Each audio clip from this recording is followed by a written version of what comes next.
Welcome po sa church, tayo yawin sa Panginoon. Amen! Palapakan natin ang Panginoon, Jesus, sa buhay mo.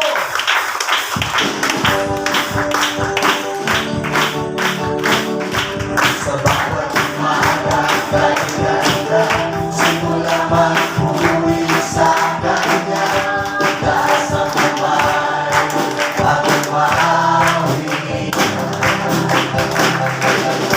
Sa bawat araw na dumaan, Panginoon, ikaw ang dahilan sa lahat ng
Amen. Tama natin na kanyang presensya.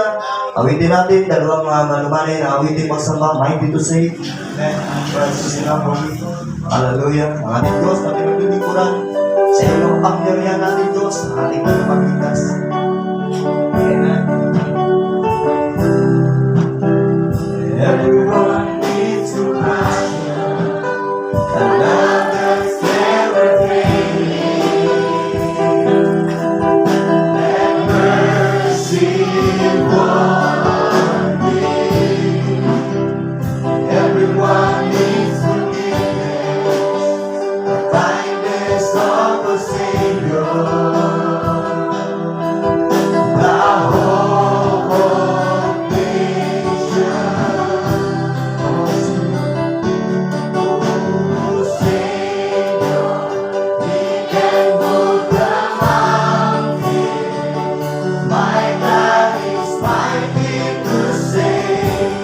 He is mighty to save. Forever, the author of salvation. He rose and conquered the grave.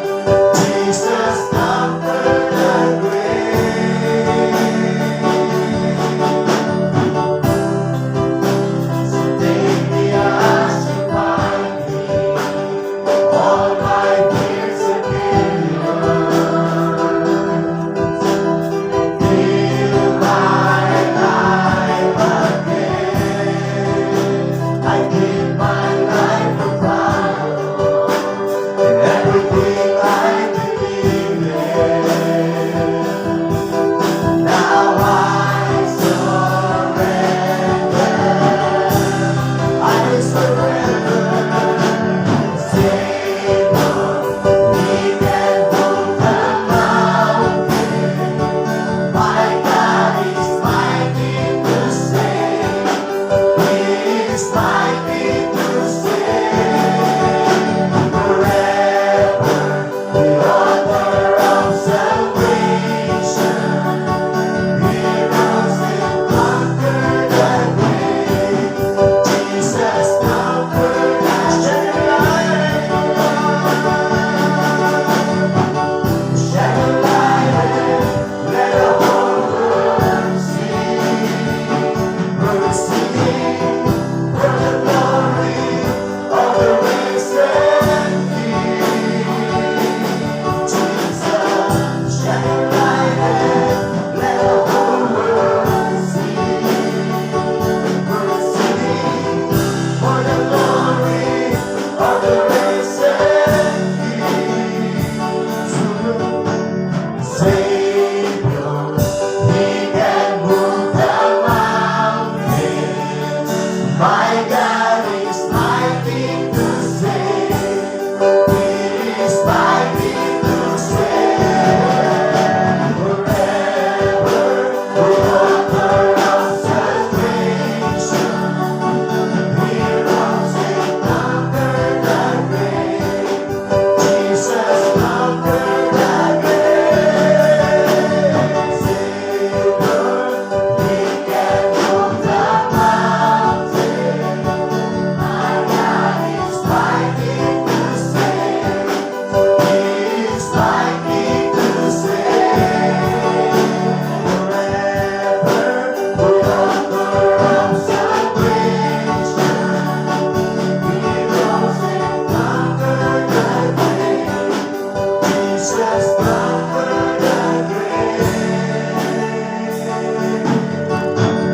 Christ is my reward. All of my devotion.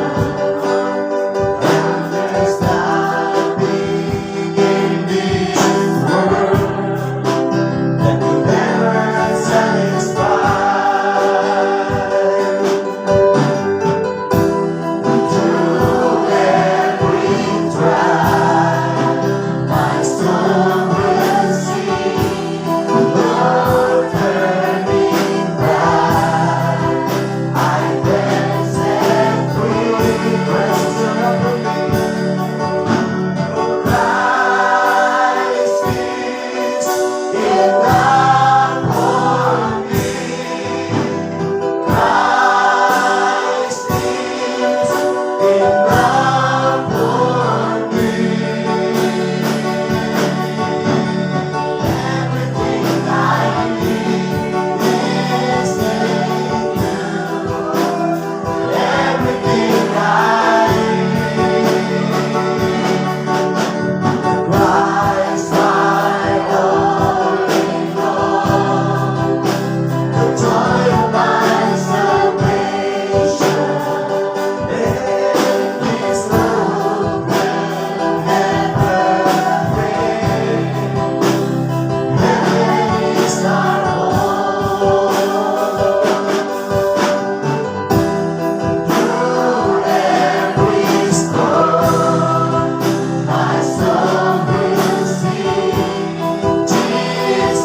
Diyos sa langit, luwalhati pangalan ay nararapat kong ibigay sa iyo, aming Panginoon.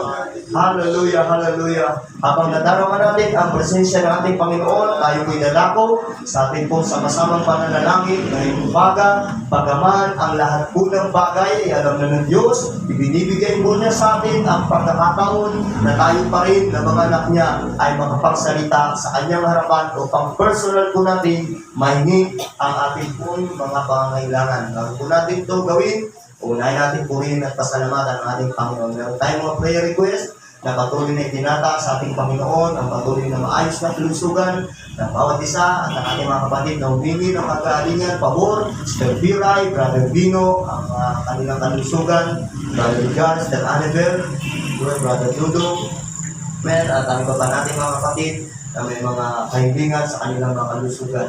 Amen. Ngayong umaga, pagkaisama po natin hingin sa ating dakilang Diyos na tayo bilang mga anak niya, mga mananampalataya niya, ay patuloy niyang pagpalain sa lahat ng ating kailangan. At hindi lang tayo, kundi sama po natin sa prayer na marami pang mga tao ang makaranas ng biyaya at pagkilos ng ating Panginoon. Hilingin natin sa Diyos ang patuloy na pagliligtas ng Panginoon ay makita na natin at maranasan pa sa lungsod ng iba. Makasama na natin ang mga taong pinili pa ng Panginoon, mga kapatang lalaki, babae, mga mag-asawahan, pamilyahan na idadagdag ng Diyos sa gawain niya ito at maglilingkod sa Panginoon. Amen. Sama po natin sa ating pong pananalangin ang buong magulungan ng The Father's House. Mga kapwa natin mga Kristiyano, sumasamba sa Panginoon. Basta si Jesus ang ating itinataas, niluwalhati ang buong magulungan ng The Father's House mula sa President Arizona, ang ating pong international leader, Pastor Greg Sterlisa Michel, ang Council of Fellowship ng The Father's House, Pastor Tom Pay, Pastor Harold Warner, Pastor Kevin Puli, Pastor Jim Sigla, Pastor Richard Rubin, Pastor Joe Campbell, mga national leaders po natin sa lahat ng bansa at ganun din ang ating pong national leader dito sa Pilipinas, Pastor Boyet, Sister Susan, lahat ng kanyang nasasakupan, amen, mga regional leaders po natin sa Davao, sila Pastor Frank, Mina Ventura, Pastor Yili Sipili sa Iloilo, Pastor Charlie Carrias sa Cebu at si Pastor Binaro Bugtay sa Tacloban, Leyte. Amen. At ganoon din ang buong region 4 sa pangunguna ng ating pong pastor, Pastor Ernest Elaine.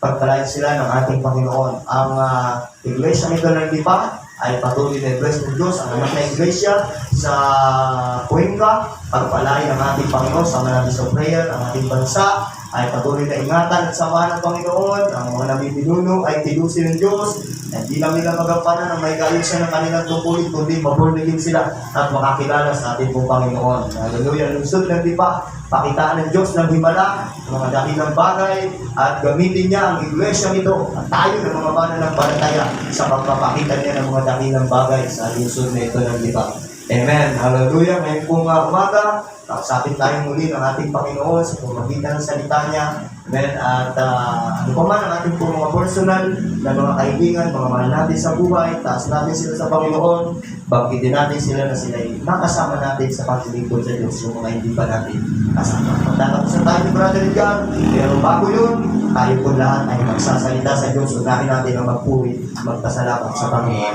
Praise God! Simulan po natin ito. Ibigay sa Diyos ang pinagmamatin ng pumuli ng samba.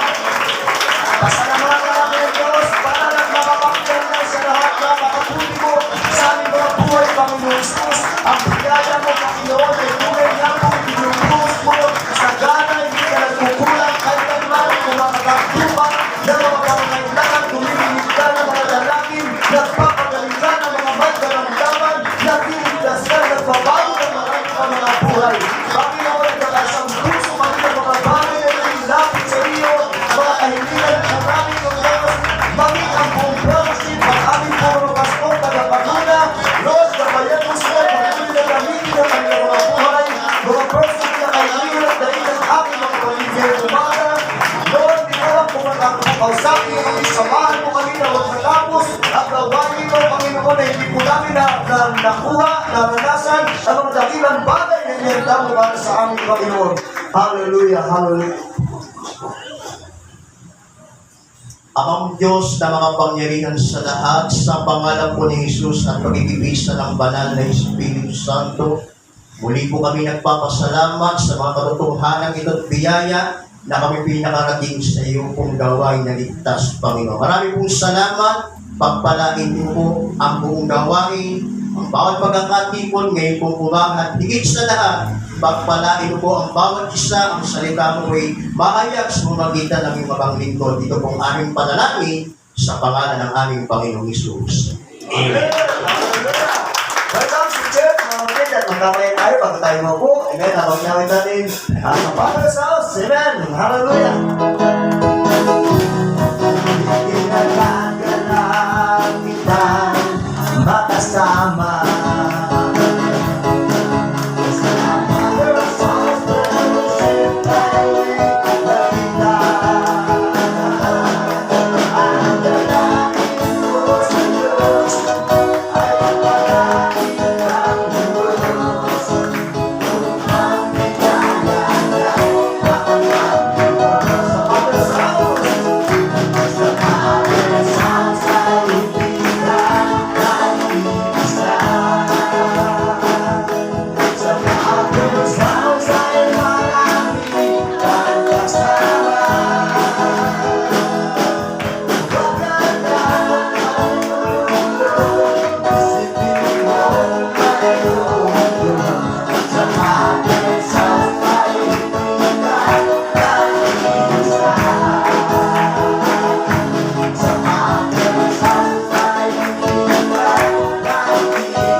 Tayo nag-iisa, pangako ng Panginoon, sasamahan ko kayo palagi, at higit sa lahat, mga kapatid, maraming iligtas sa Diyos, at marami tayong kasabay na nagpupuri sa ating Panginoon. Amen? Sa buong daigdig, sa buong Pilipinas, sa kasabay nating oras ngayong umaga, ay nakakarami po natin mga kapatid sa kapulungan pa lang ng The Father's House. Kapatid, ang mahigit 6 na rang simbahan, ang kasabay po natin na nagpupuri at sumasamba sa ating pong Panginoon. Amen? Maging magalak, masigla sa bahagi ito ng ating pong ginagawang pagsamba. Amen? Ito yung isang bagay na magagawa natin na lubos na kinalulugan ng ating Panginoon, ang labis sumamba sa Diyos. Amen? Habang tayo relax na natin sarili sa ating mga upuan, ilang mga pabalita mga kapatid, hallelujah, patuloy tayo magpakaalam sa ating ginagawang pamunuhay bilang mananampalataya katulad ng pinag-aralan natin kanina. Tuloy-tuloy ang pagtakbo. Amen? Pamumuhay bilang mananampalataya ng ating Panginoon. May sigla at naging positibo. Amen? Sa paglilingkod sa ating pong Panginoon. Sama natin sa ating pong mga pinapanalangin sa araw-araw. Ang mga Kristiyan po natin na nanalangin at ang ito na ito. Bukas na ng oras. Amen. Hallelujah. Dahil dito lang naman kami. Nangingita ko ito. Hindi ka papanalangin sa alas 7, alas 8. Anong oras mo gusto pumunta rito? Pumunta ka. Makapunta ka rito. Kung kami man ay umaalis ng buong pamilya, kami po ay nag-chat-chat sa ating pong sa GC ng Father's House Lipa na pasamantala walang tao sa church. Pero baga lang po yun, namin na naiiwan po dito. Kung may umalis po na naiiwan. So, sama natin sa ating prayer ang gawain sa wake lang ang Diyos ng magbangon talaga doon ng matibay, malusog, iglesia. When yung pipipatan nila ang Pastor Pico ay isama natin sa prayer na nawa yung talaga yung ibigay ng Panginoon. Meron po kami mga lugar na kausap doon na pipipatan nila. So patuloy lang natin hindi sa Panginoon talaga yung tama. Amen? So ating pong Bible reading, nalimutan sa mga tayong mga mananampalataya at magsamantala ng pagkakataon ng bahagi sa salita ng Diyos. Sa mga lalakihan dito, mamaya alas 3:30 ang ating pong mga pagdayo. Patuloy na ating ginagawa tuwing Sunday. And then, po tayo ng mga tao. Then, balikan yung San Isidro. Napakaraming naghihintay doon. Then, at imbitahin sila. No? Yung mga pwede nang imbitahin ng ating sa gawain. Hallelujah. So, yun muna ang ating mga pabalita. Palagi po natin napapakinggan ang schedule na gawain. Amen. Ating pong mapapuna po ang Discipleship Meeting para sa Manila. Amen. Sapagkat sa Friday po yun.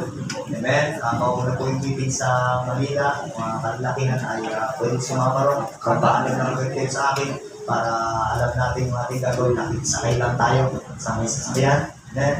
At sa Lucena naman, amen, ay sa kasunod na Lunes, mga kapatid, ay meeting po at sa umaga, pasok meeting sa umaga, sa gabi naman po ay men's discipleship meeting. Mga lalakihan, tulad ng ating pinag-uusapan, tinatalaga na natin yung ating panahon sa mga itong gawain dahil isang beses lang naman ito sa isang buwan.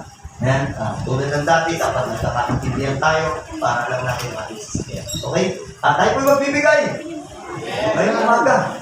Amen. Hallelujah. Praise God. Pakiso yung aking wallet. Tagabi, nalimutan ko na rin yung wallet ko. Hallelujah. Kailangan, kailangan ako naman pang-register. Walang ID. Nalimutan ko yung wallet ko. Purihin ang Panginoon mga kapatid. Sa Biblia, ay may nakasulat pong ganito. Kahit ito po'y atin ang nabasa, atin ang napakinggan. Amen. Subalit, napakahalaga po na ito po'y lagi natin naaalala at maging sa ating gagawing pagbibigay. Dahil kung umaga, ito po ay meron pong napakalaking kinalaman, mga kapatid. Amen. Sabi po ng Bible sa 1 Corinthians chapter 13. Amen. Unang Korinto, ang kapitulo po ay 13, ang talata po ay 13. No? Ay nakasulat po ang ganito. Amen. Hallelujah. Sabi po dito, ang tatlong ito'y mananatili. Ang pananampalataya, ang pag-asa, at pag-ibig. Ngunit ang pinakadakilat sa mga ito ay ang pag-ibig. Purihin ang Panginoon sa pagkabasa ng kanyang salita. Amen. At sa umagang ito, Pastor, maraming beses ko nang napakinggan yan sa iba't ibang uri ng pangalan, nagamit na yan sa mga pagtuturo. Amen. Bagaman, kapatid, gano'n ang iyong karanasan, pero sa pagbibigay, pwede po natin ito pakilabakan at talatan. Amen. At dapat lamang, ito'y ating i-apply sa ating pong ginagawang mga pagbibigay. Amen. Dapat na nananatili ang tatlong ito. Nasa iyo pa kaya ito habang ikay nagbibigay. Amen. Hallelujah. Nananatili ang pananampalataya. Amen. Pag sinabing pananampalataya, naniniwala ka kahit di mo pa nakikita. Ang Diyos ay maraming pangako. Ang iba naranasan na natin at marami pang hindi pa natin naranasan, ipapananas pa lang ng ating Panginoon. Amen. At hindi masama na ikay umasa. Ikay manampalataya, maniwala sa mga ipinangako ng Panginoon. Dahil ang Diyos ay tapat sa kanyang salita. Hallelujah. Kaya nakita natin lagi ng pananampalataya ang ating pagbibigay. Ibig sabihin pananampalataya ay pagsunod.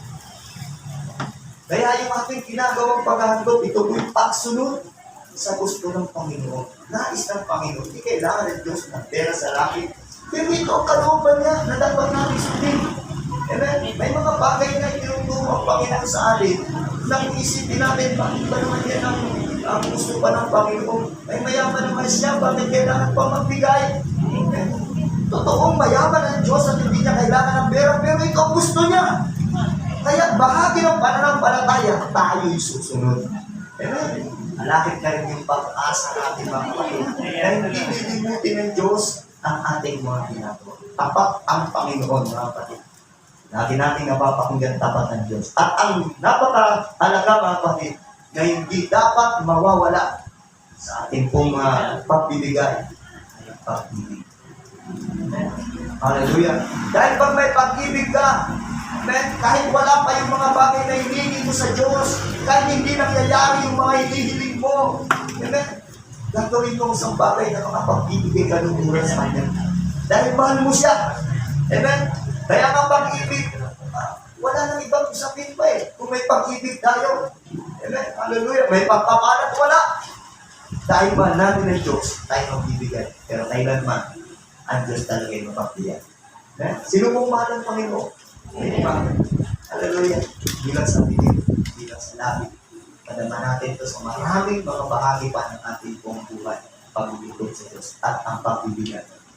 Gamitin natin yung pag-ibig ngayon para sa pag-ibig. Amen! Tayo po'y mag-aatog sa Panginoon. Sino pong handa na masaya? Brother Jay, lilikong tayo ng ating kaloob. Yan, umaga.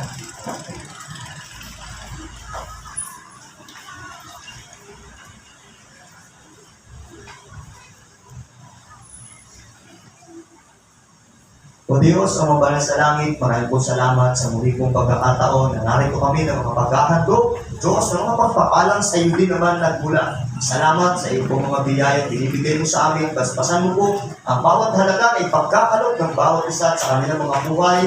Ang siksik, biglig at umaapaw na pagpapala patuloy po ipagpanood. Maraming po salamat sa pangalan mo, Panginoong Jesus.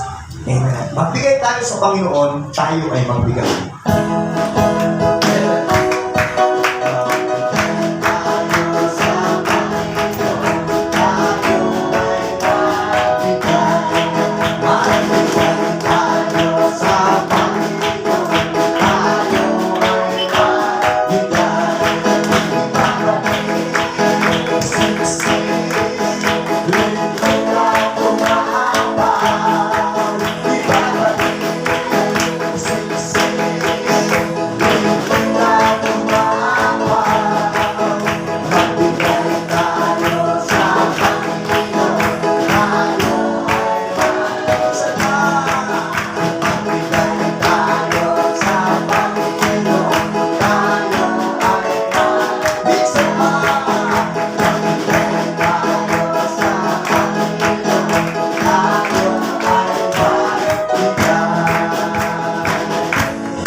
Amen. Sige, tuloy lang po ang pamimigay kung meron pang hindi man ang pagkanood. Sige lang po. At tuloy-tuloy po tayo sa gawain ngayon po umaga, mga kapatid. Mapalad po tayo sapagkat binibigay sa amin ng Panginoon ng pagkakataon na tayo ay nakakaawit, nakasasamba sa Diyos at tunay na napakamapagbiyaya niya sapagkat siya naman ay patuloy din nagbibigay sa amin ng pagkakataon. Tayo panmasin, hamunin at patuloy na turuan sa pamamagitan ng kanyang salita. Mapalad po tayo ngayong umaga, kasama po natin ang ating pong pastor, ang ating pong regional leader sa pong Region 4, amen, na walang sanda, simbahan, ang kanyang pong pinangungunahan. Kaya alam po, napakabala po ng ating pastor.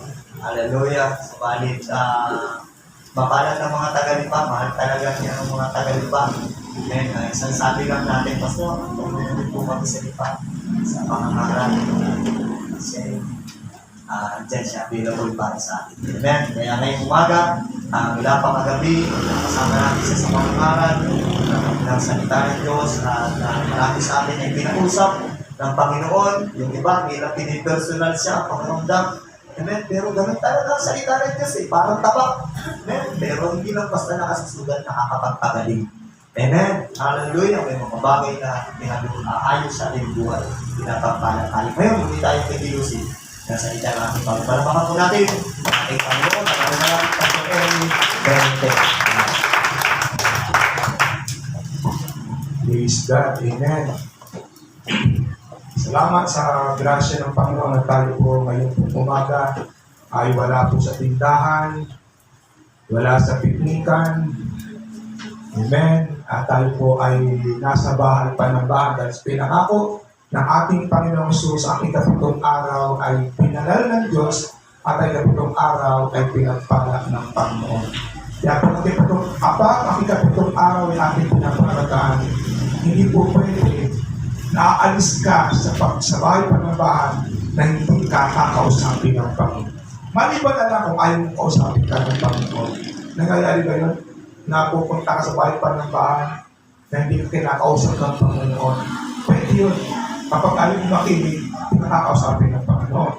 Pero kung makikinig ka, kakausapin ka ng Panginoon. Napaka-importante marinig natin na tayo po ay kinakausap ng Panginoon. Bilang pagdiriwang ng ating pong church anniversary, nais ko po i-apply ang isang makapangyarihang prophecy na ipinakita ng Diyos kay Propeta Daniel patungkol sa mga kaharian at patungkol sa tinatawag na makapangyarihang kaharian. Basahin natin ang Daniel chapter 2, verse 19 hanggang sa verse 23, ganito ang sabi ng Daniel. So, ayos pa na yung pangangaral ko, mga verses na ilagay natin dito. Kaya lang itinuwid ako ng Panginoon. Nang panahon naman ninyo na may revival, 1980s, wala namang ganyan. Pero kinausap kayo ng Panginoon. Kaya sabi ko na ito na to. Ibinasabi nila ang mga millennial na hindi magdadala ng Biblia, titingnan lang sa unahan. Tagay pa nga, ibabawang prinsipyo ng Diyos, mahalaga pa rin na tayong kakayanan na magdala ng Biblia, kakayanan na hanapin ang salita ng Diyos na ating pong pinag-uusapan. Natatanda ko pa, 1986 na ako'y maligtas. May mga disciple na nahiyang magdala ng Biblia. Kaya iba, kung kuha ng Biblia, kasala sa isa. Kapag medyo malaki naman, ibinabalat sa dyaryo. Huwag lang masabi siya yung dalang Biblia.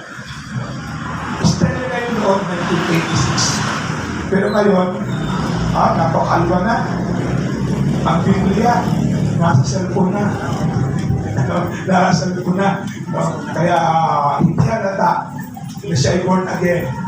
Amen. Pero sa totoo lang, mas naranasan ko ang maraming pabor ng Diyos, biyaya ng Panginoon, kapag hindi ko ikakahiya ang Panginoon Jesus.